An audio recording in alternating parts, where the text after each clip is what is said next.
When I was at my heaviest, Kate Winslet was my avatar. I'm not talking the Kate Winslet of today, that trim, taut, 40 something actress who lends authority to teen blockbuster films. I'm talking the 90s Kate Winslet, who wasn't fat, but who wasn't thin in the chic way we want our movie stars to be. The Kate Winslet who spoke candidly of once having been fat. The Kate Winslet whose refusal to be starved down to pointy clavicles made her a hero to women like me. My boyfriend at the time also thought she was beautiful. Again, this wasn't a struggle on his part. This is Kate Winslet we're talking about. But he thought she was really, really beautiful, his dream girl. My logic went, he thought Kate Winslet was the best that was possible.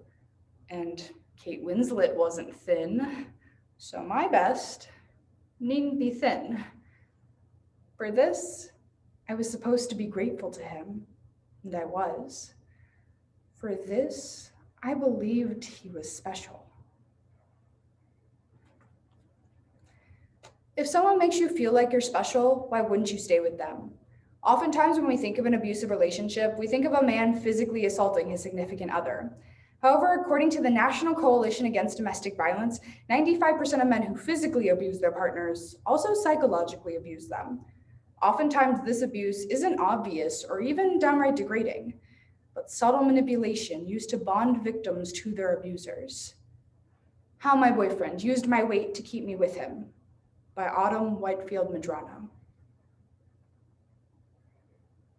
Why stay? When you're in an abusive relationship, that question feels like the pulse beneath any thread of conversation about domestic violence. There are plenty of sympathetic reasons: children, finances. The knowledge that your odds of being killed increase 75% once you leave.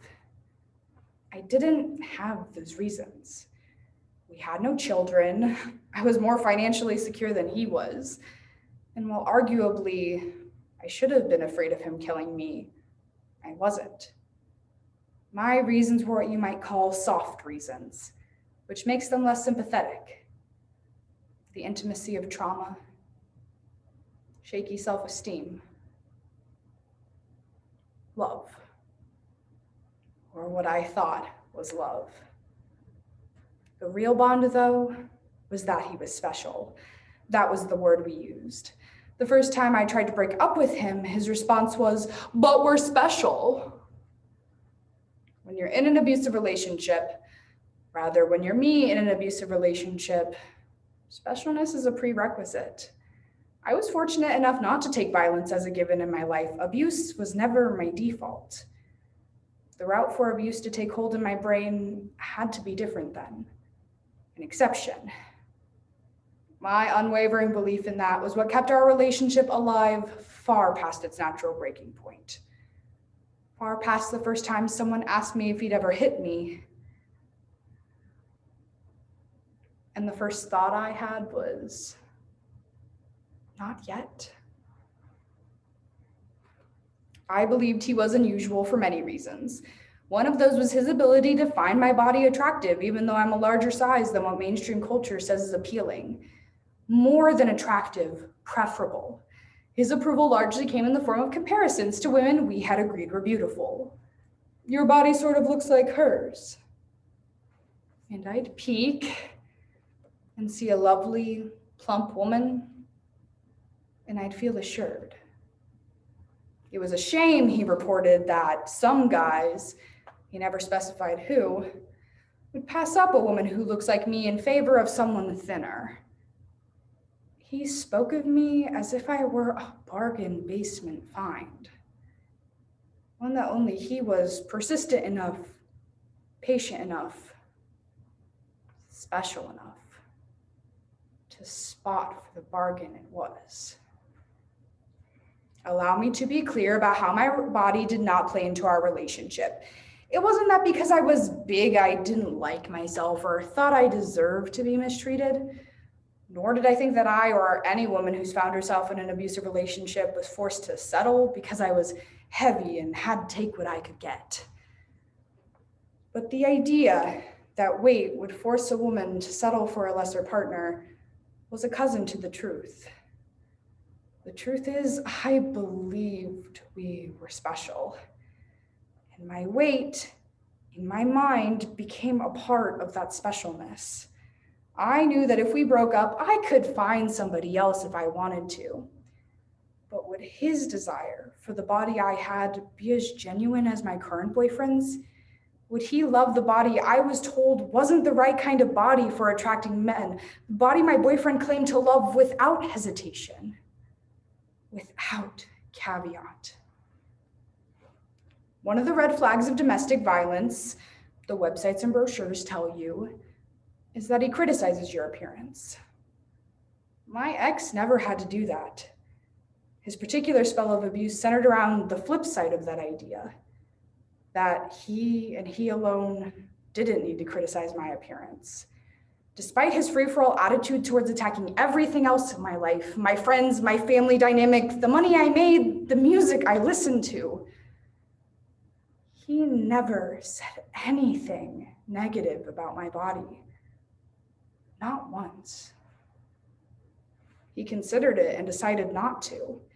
I know because on one of those nights, he began a new tirade that began with, "And your body?"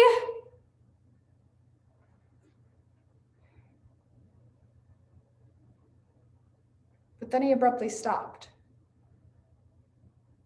and never picked it up again. Then his refusal to cross that line looked to me like love.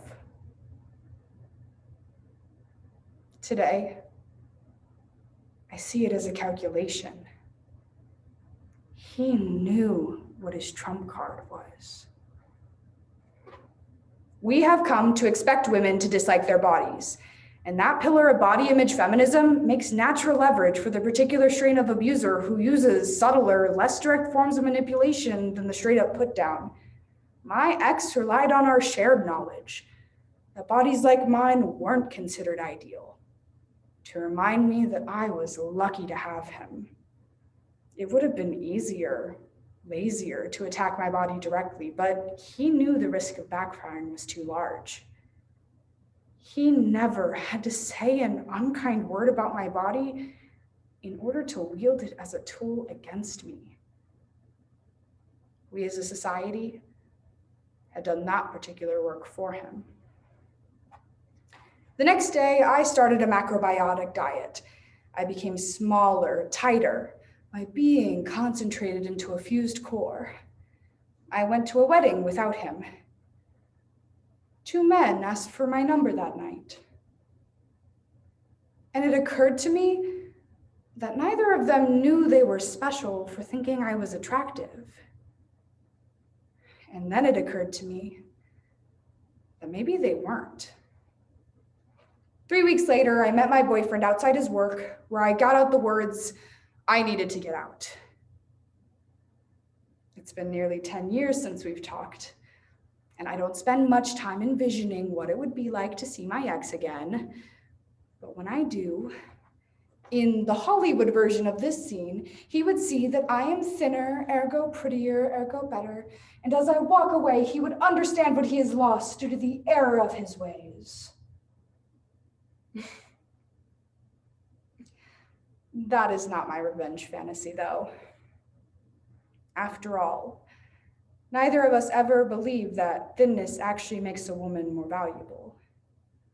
And so my fantasy is not a Hollywood petty, but merciless. As he watches me walk away, slimmer than I used to be, he thinks, I am no longer special. In truth, I still don't know if he ever was.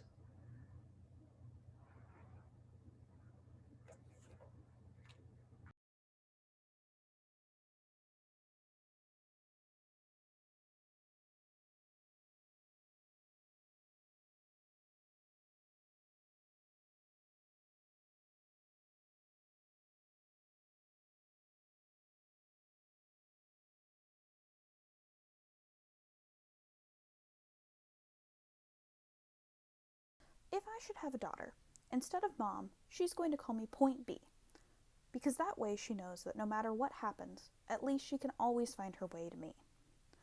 And I'm going to paint solar systems on the back of her hands, so that way she has to learn the entire universe before she can say, "Oh, I know that like the back of my hand." And she's going to learn that life will hit you hard in the face, wait for you to get back up, just so it can kick you in the stomach. But getting the wind knocked out of you is the only way to remind your lungs how much they like the taste of air. There is hurt here that cannot be fixed by band-aids or poetry. So the first time she realizes that Wonder Woman isn't coming, I'll make sure she knows that she doesn't have to wear the cape all by herself. Because no matter how wide you stretch your fingers, your hands will always be too small to catch all the pain you want to heal. Believe me, I've tried. And baby, I'll tell her, don't keep your nose up in the air like that. I know that trick. I've done it 1,000,000 times. You're just smelling for smoke so you can follow the trail back to a burning house, so you can find the boy who lost everything in the fire to see if you can save him. Or else find the boy who lit the fire in the first place to see if you can change him. But I know she will anyway. So instead I'll always keep an extra supply of chocolate and rain boots nearby, because there is no heartbreak that chocolate can't fix. Okay, there's a few that chocolate can't fix. But that's what the rain boots are for, because the rain will wash away everything if you let it. I want her to look at the world through the underside of a glass-bottom boat, to look through a microscope at the galaxies that exist on the pinpoint of the human mind, because that's the way my mom taught me. There'll be days like this. There'll be days like this, my mama said, when you open your hands to catch and wind up with only blisters and bruises, when you step out of the phone booth and try to fly and the very people you want to save are the ones standing on your cape, when your boots fill with rain and you'll be up to your knees in disappointment. And those are the very days you'll have all the more reasons to say thank you. Because there's nothing more beautiful than the way the ocean refuses to stop kissing the shoreline, no matter how many times it's sent away. You'll put the wind in win some and lose some. You'll put the star in starting over and over. And no matter how many landmines erupt in a minute, be sure your mind lands on the beauty of this funny place called life. And yes, on a scale from 1 to over-trusting, I'm pretty damn naive. But I want her to know that this world is made out of sugar. It can crumble so easily, but don't be afraid to stick your tongue out and taste it. Baby, I'll tell her, remember, your mama is a warrior, and your papa is a warrior, and you are the girl with small hands and big eyes who never stops asking for more. Remember that good things come in threes, and so do bad things. Always apologize when you've done something wrong, but don't ever apologize for the way your eyes refuse to stop shining. Your voice is small, but don't ever stop singing. And when they finally hand you heartache, when they slip war and hatred under your door and offer you handouts on street corners of cynicism and defeat, you tell them they really ought to meet your mother.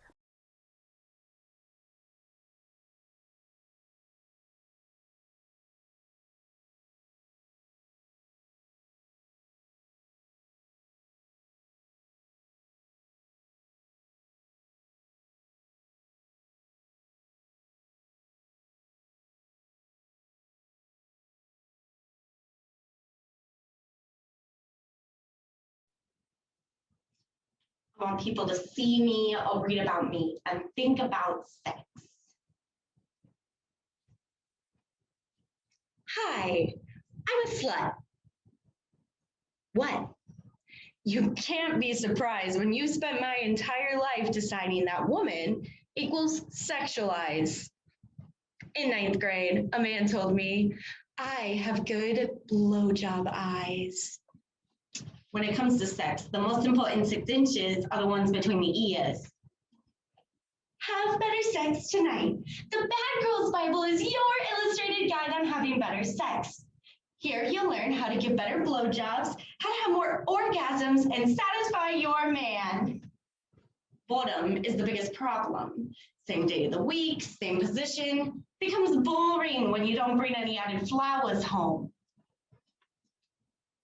Hi, I'm a slut, but what does that mean? I'm unclean, I'm less pure, I sleep around, sure, but isn't that what you were begging for?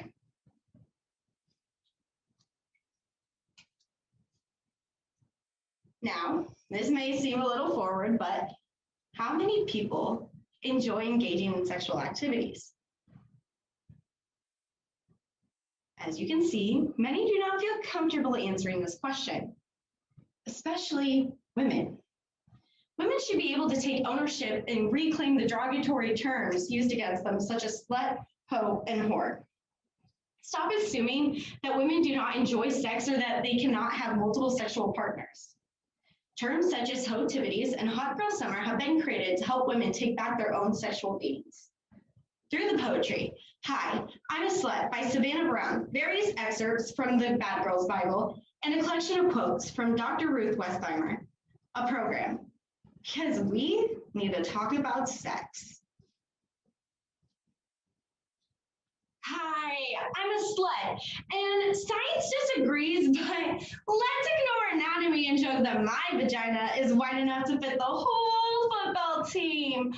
Or maybe even your narcissism, but no one's is big enough for that. Have confidence. Everyone has to yes about their sexuality. Perhaps you're worried that your tummy is too round or that you don't sound hot enough during sex. Your man is probably worried about the size of his penis and whether he can keep it up. Engage in sex in the morning when the testosterone is at its highest.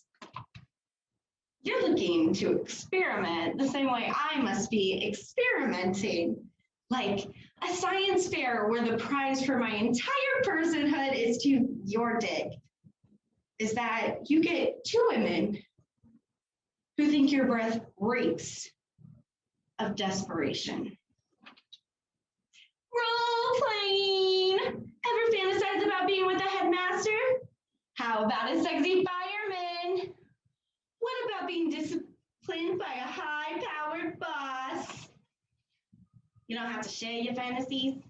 If you have sex with your partner and she pictures the whole football team in bed with her, that's okay. Just keep your mouth shut about it. Unless I can come like a man, because then I'm a fetish. Or if I'm a virgin, that makes me a fetish too.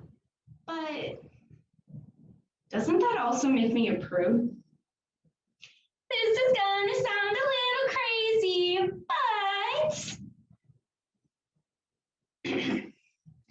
honey, you need to suck his penis like your ex is watching. Some side effects include having a man who looks at you like he constantly wants to rip your clothes off, a man who makes excuses to his buddies just to spend more time with you. If you have time, and since you can't see it, it probably doesn't exist anyway. Women don't like sex anyways. You're pretty sure the clitoris is just a myth, so when it comes to my pleasure, no one really gives a shit.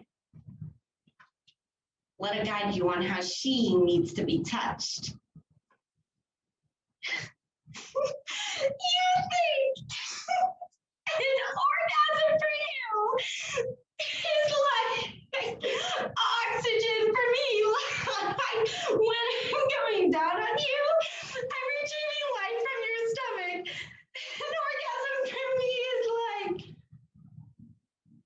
An orgasm for me is like,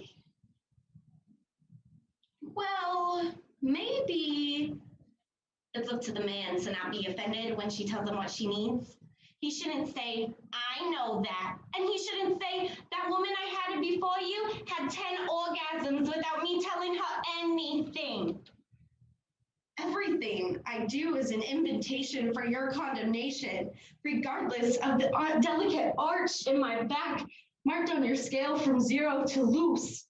I am identified by my thighs and my moans and my sighs, even though you keep telling me I shouldn't be making noise in the first place. Have you tried porn? And if I have learned anything that didn't have to do with how to make my hair fall daintily over my breast and make my lips softer and more like a graveyard, untouched and where grown men go where they feel dead inside, keep your mouth shut unless I am the one putting something in it. Do you give good blowjobs? If you're new here, then you may want to learn how good you are at giving oral sex and satisfying your man.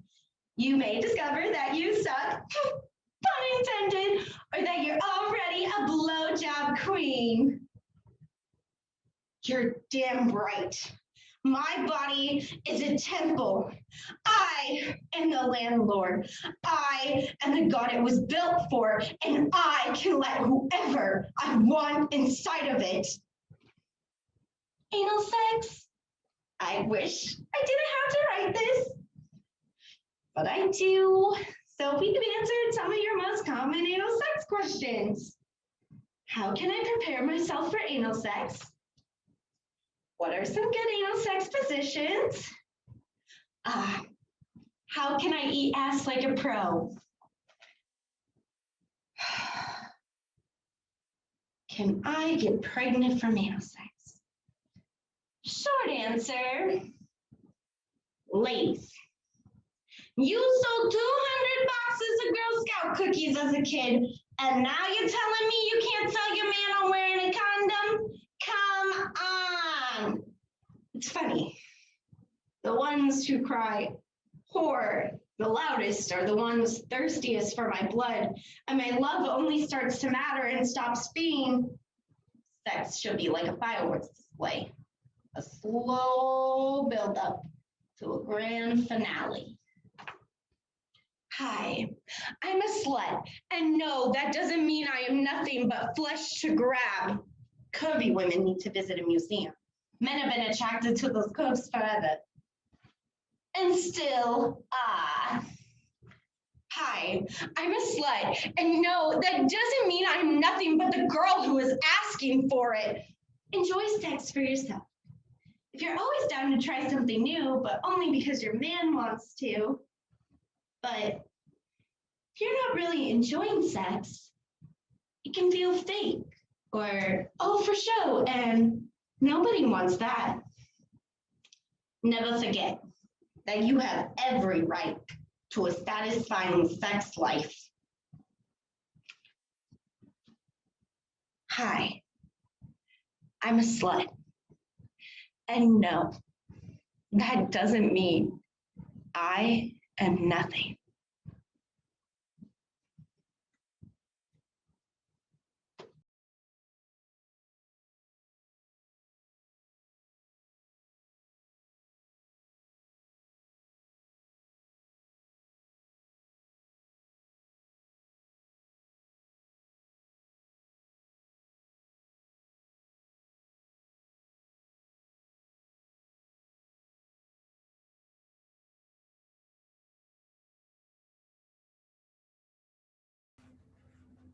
When it comes to going out with a guy, my roommates and I have one important mantra.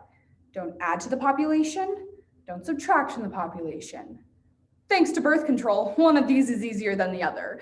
For me, I have an IUD, while my roommates are on the pill. Oh, for those of you who don't know, please don't mistake IUD with IED. An IUD is an intrauterine device. It goes in your uterus. An IED is an improvised explosive device. Though oddly enough, they cause about the same amount of pain.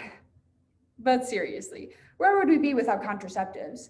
According to the Guttmacher Institute in 2020, almost 99% of women aged 15 to 44 who have ever had sexual intercourse have used at least one contraceptive method. But birth control isn't just great for preventing kids. Hell, I went on the pill when I was 17. The only way I could have been pregnant then as if there was a second coming of Jesus. My doctor recommended the pill because I was bleeding for 2 weeks at a time with hardly a week between cycles. According to the Center for Young Women's Health, birth control and other hormonal contraceptives have been known to help alleviate symptoms of other conditions, such as polycystic ovary syndrome, endometriosis, and even acne.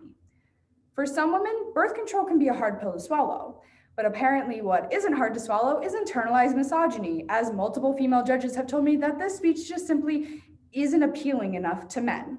So today, we're going to talk over some of the negative experiences women have while seeking out contraceptives, gaslight up some of the causes before finally mansplaining some solutions. So first, let's talk over some of the negative experiences women have while seeking out contraceptives. Birth control affects every woman differently, so doctors can't predict how any particular woman will react to any form of birth control. For example, my doctor couldn't predict that my IUD insertion would be the reason I couldn't eat scrambled eggs for 2 weeks.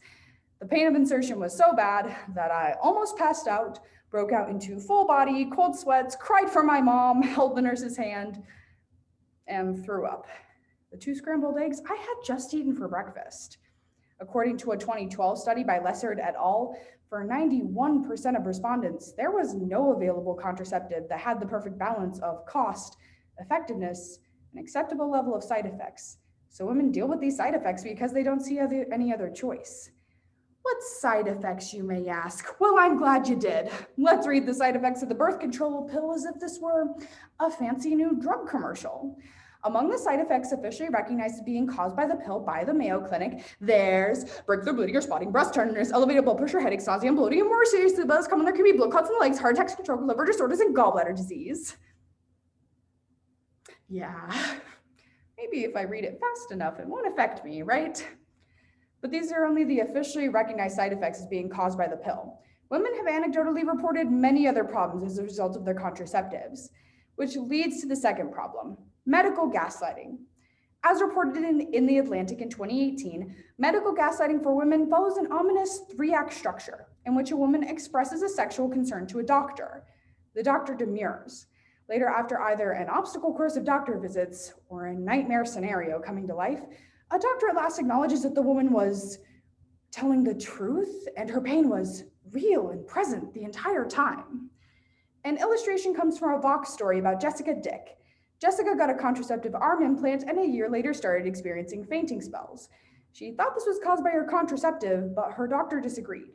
However, upon examination, her doctor had to admit that he could not find the implant in Jessica's arm.